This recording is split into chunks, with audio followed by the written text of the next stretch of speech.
28-year-old Churchill Ojok owns 100 acres of maize in Alero village in Lepnyek sub-county, Amuru district.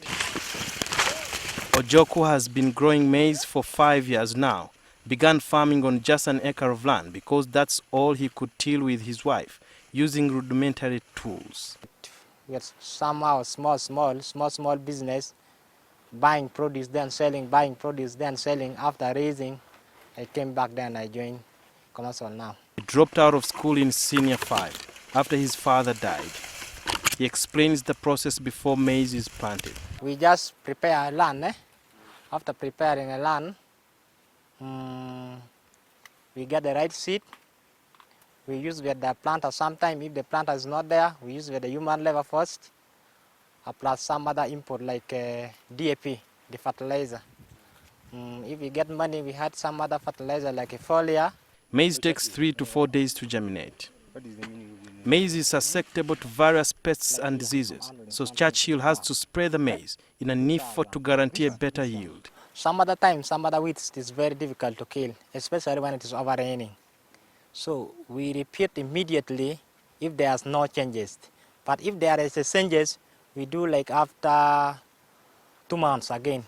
The commonest threat to maize is the mosaic disease, which affects the leaves. You can tell that the plant is affected when the green leaves turn yellow. Last year we received a new disease, and it cost us a lot of money to buy the chemical. So the disease also there, like a maize vivi, it is also there, like in the store. If you never even keep your maize well, you never dry it well, it may be affected. Churchill uses a boom sprayer to easily cover the sprawling farm to eliminate pests. I can spray 50 acres in a day. He says spacing is very important in growing this monocotyledonous plant. If you leave the weeds, many of which are transferred by wind like the black jack or the wandering Jew, the maize will have to compete with the weeds for nutrients and become stunted. The one for wheat, we usually spend like 60,000 to 80,000 per hectare. 5 years ago, Ojok was in senior 5 waiting or hoping to finish advanced level, but he dropped out due to lack of school fees. Instead of loitering around looking for jobs of which he had no qualification, he decided to resort to farming with a capital of only 250,000 shillings. He grows rice and simsim and estimates his investments to be worth 500 million shillings. The challenge we get, it is a price fluctuation, whereby sometimes the price fluctuates, you cannot get what you expected for. It came signing by the time we never expect that it will sign. He acquired tractors for tilling, planting and spraying. Churchill employs about 150 casual laborers on the farm.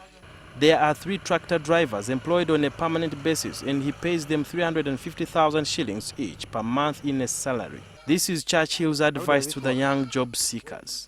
Taking marungi, betting, raping, some other like stealing. I do advising them that they are supposed to come down, then we join on. Maize products like maize flour or posho are widely consumed in countries across East Africa.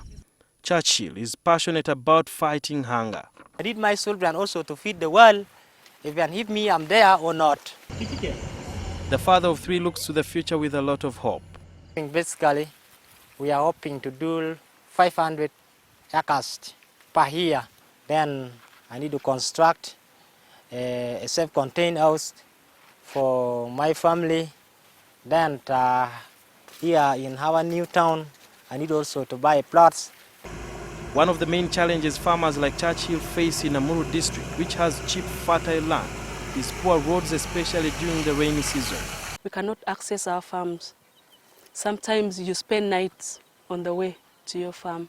Churchill was raised in a grass-thatched hut, but now owns a permanent house, which doubles as a store for his produce. Churchill, who is now 28, dreams that by the time he turns 40, he'll be one of the most successful farmers in Uganda, owning businesses and assets worth billions of shillings. Sudhir Byaruhanga, NTV. We'll be in agriculture like for 6 or 8 years.